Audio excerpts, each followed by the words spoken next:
ఇది యొక్క ముఖ్యమంత్రి యొక్క మానసిక స్థితికి నిదర్శనం. ఇక్కడే పవన్ కళ్యాణ్ గారు ఉన్నారు.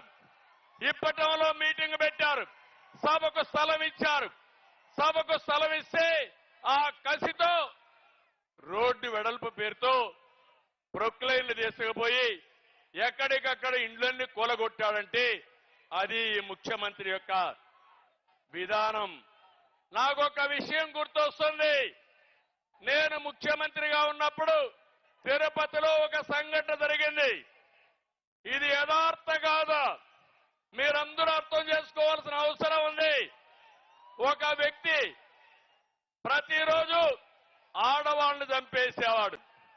ఎవరైతే ఒంటరిగా పశువులు మేపుతా ఉంటే, ఎవరైతే ఇంట్లో ఒంటరిగా పడుకుంటే అక్కడికి పోయి క్రూరంగా రాళ్లతో కొట్టి చంపేసేవాడు. నేను ముఖ్యమంత్రిగా పోలీసులను అడిగాను, ఎందుకు జరుగుతున్నాయని అడిగాను. ఇమీడియట్ గా పట్టుకోమని ఆదేశాలు ఇచ్చాను, చేయలేకపోయారు. తర్వాత అన్ని కూడా ఎంక్వైరీ చేసి పట్టుకుంటే ఒక వ్యక్తి ఒక నేరాలు చేసి జైలుకు పోయి వచ్చిన వ్యక్తి ఎక్కడికక్కడ హత్యలు చేసే పరిస్థితికి వచ్చాడు. అతనికి ఎక్కడో మహిళల పైన ద్వేషం వచ్చింది.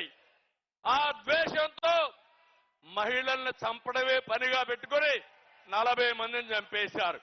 ఆ తర్వాత తన పట్టుకొచ్చి పోలీస్ స్టేషన్ లో పెట్టి జైల్లో పెట్టి కేసులు ఎంక్వైరీ అవుతా ఉంటే రాజంపేట నుంచి వస్తూ ఎన్కౌంటర్ లో చనిపోయే పరిస్థితికి వచ్చాడు.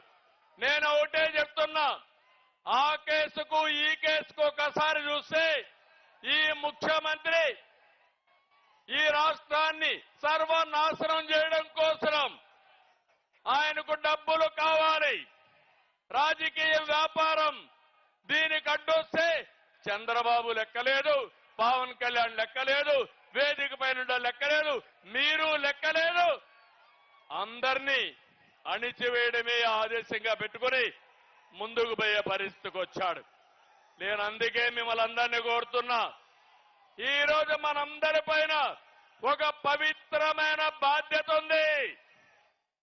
వైఎస్ఆర్ కాంగ్రెస్ పార్టీని చిత్తుగా ఓడించి సైకో నుంచి రాష్ట్రాన్ని విముక్తి చేయాలి.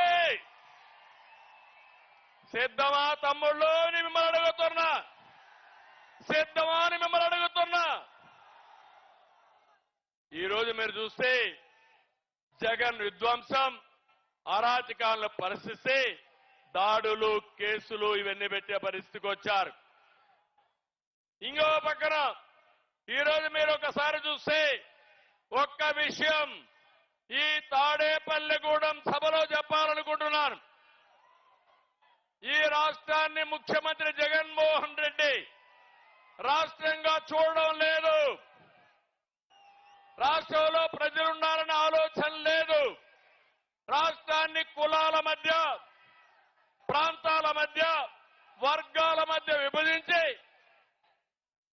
ఆయన అధికారం కోసం సర్వనాశనం చేయాలని ఆలోచిస్తున్నాడు. నేను ఒకటే మిమ్మల్ని కోరుతున్నాను, కులాలు కూడబెట్టవు. మంచి పాలకులు, మంచి ప్రభుత్వం మాత్రమే మన జీవితాలను మారుస్తున్నాయి.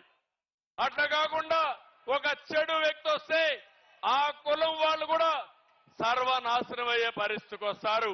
ఈ విషయం మీరు గుర్తుపెట్టుకోండి. అందుకే ఈరోజు మేము ఒకటే కోరుతున్నాం, ఆంధ్రప్రదేశ్ అంటే ఒక మంచి రాష్ట్రం. నా ఆలోచన, మిత్రులు పవన్ కళ్యాణ్ గారి ఆలోచన, తెలుగు జాతిని ప్రపంచంలోనే నెంబర్ 1 కమ్యూనిటీగా తయారు చేయాలనేది మా సంకల్పం. దీనికి మీరు సిద్ధంగా ఉండాలని మిమ్మల్ని అందరినీ కోరుకుంటున్నా. ఈరోజు మేమిద్దరం కలిసి పొత్తులు పెట్టుకున్నాం. మాకు ఏమి భేషజాలు లేవు. ఈ రాష్ట్రాన్ని కాపాడడం కోసం అవసరమైతే ఎలాంటి త్యాగాలు చేయడానికైనా మేము సిద్ధంగా ఉన్నామని మరొకసారి విజ్ఞప్తి చేస్తున్నా. ఏం తమ్ముళ్ళో మీరు సిద్ధమా అని మిమ్మల్ని అడుగుతున్నా. టీవీలు చూసే ఆడబిడ్డలో మీరు సిద్ధమా అని మిమ్మల్ని అడుగుతున్నా. ఇంకో పక్క ఎన్ని విధాలుగా ప్రయత్నం చేశారు పవన్ కళ్యాణ్ గారి మీద. విమానంలో వస్తే వీళ్ళబ్బ సొత్తు మారిగా విమానాశ్రయానికి రావడానికి వీలు లేదంట.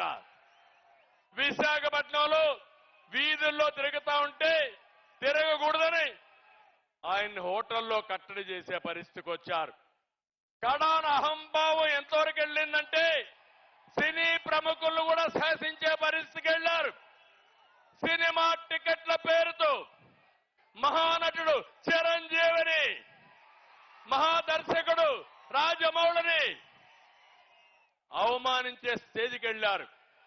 నేను బాధపడ్డా, చాలా వరకు నొచ్చుకున్నా.